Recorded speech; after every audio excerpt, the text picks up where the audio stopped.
This video is all about background textures. We'll start with a cracked wall, move on to a detailed tree, do some bricks, and then finally some high tech. I'm David Finch and I've been a comic book artist for over 25 years. If you enjoyed this video, please hit like and subscribe and share with your friends. If you have any suggestions for future videos, please leave them in the comments below. And if you have any questions about the tools that I use, please see the description below.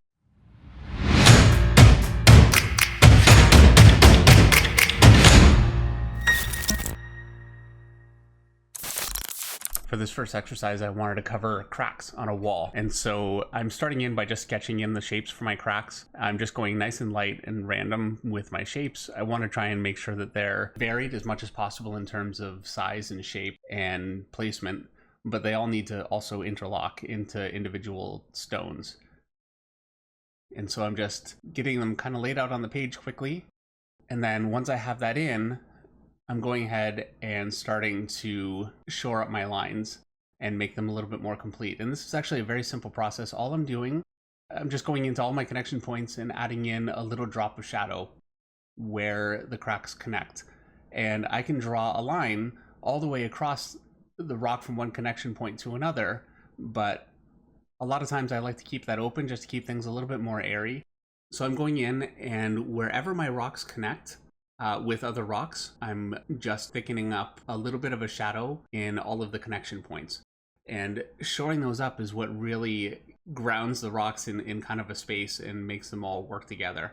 Wherever they have connections, the shadow just gets a little bit thicker, and I find I can actually even leave the spaces between the rocks along the rock away from connection points open and just really indicate rocks just with these little connection points. I'm going to do a little bit more than that.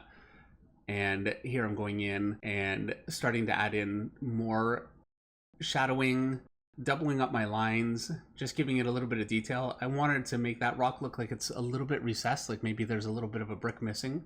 And so I thicken the line underneath the rocks there. And this is really, it's a bit of a line weight and negative space process that I'm doing here on top of my initial drawing.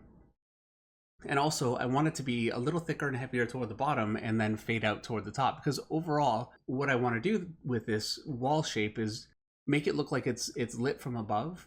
And so going thicker along the bottom and lighter toward the top makes it look like there's a light that's kind of diffusing down the surface of the wall. And so just shoring up a few more of my shapes, I'm kind of looking at the overall image and making sure that everything works together, that it's a little thicker at the bottom, thinner at the top. I'm going much thinner here.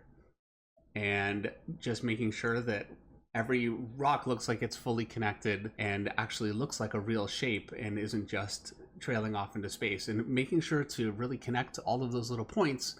And having finished rock shapes, even if they're only slightly indicated in some places, is really essential for making this technique work.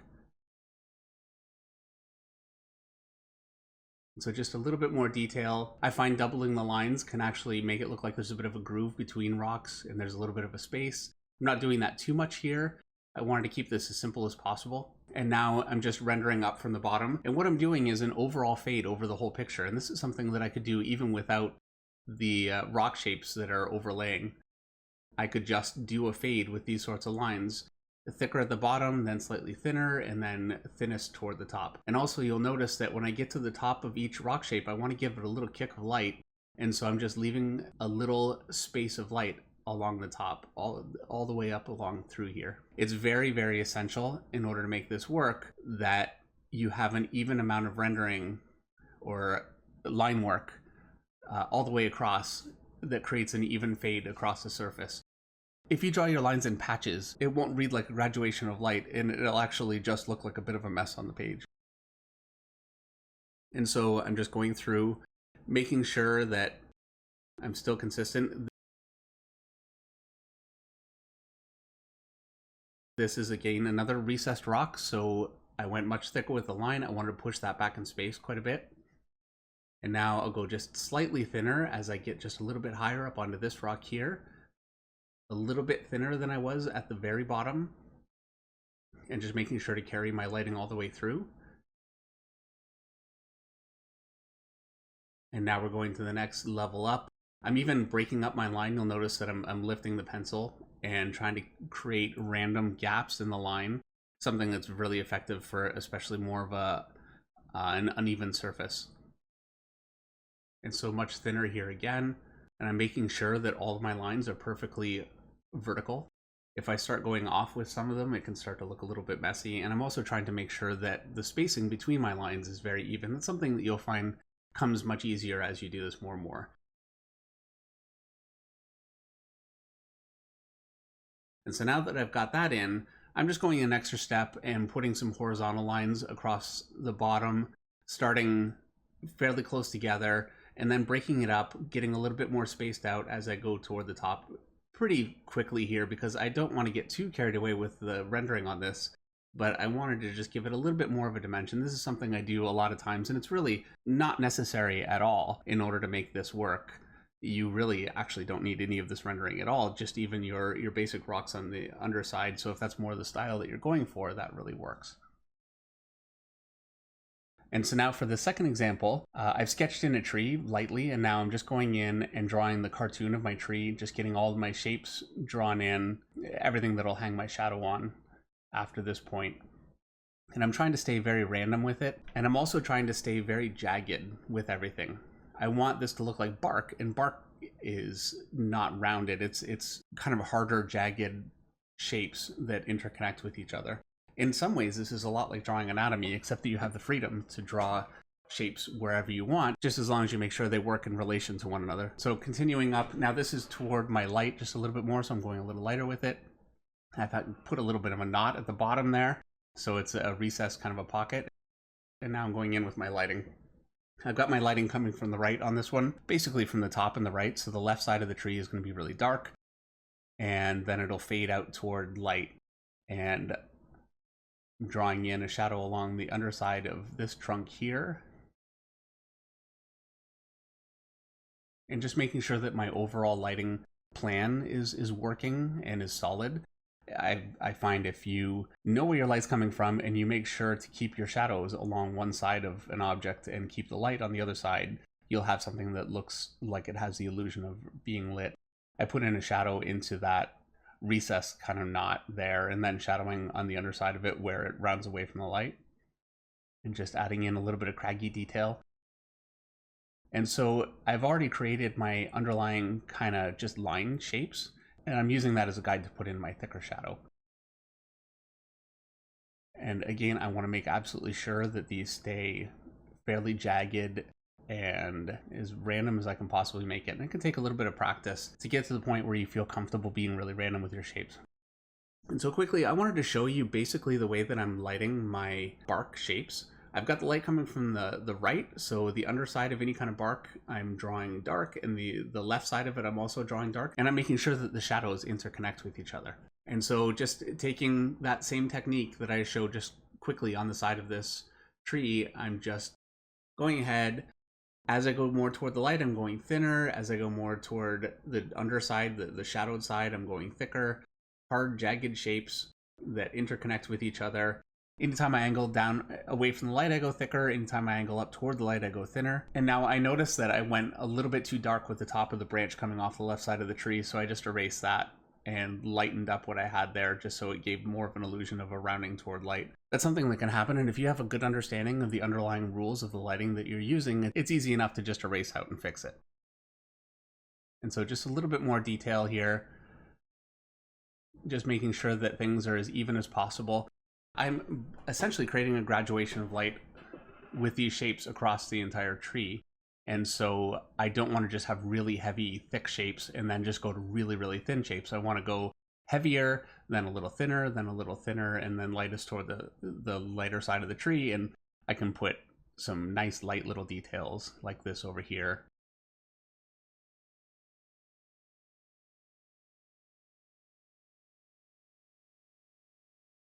All right, moving on, we're going to draw some bricks. And so what I've done for this panel here is I'm drawing in horizontal lines. These will represent my bricks, and I've drawn in some plaster over the bricks.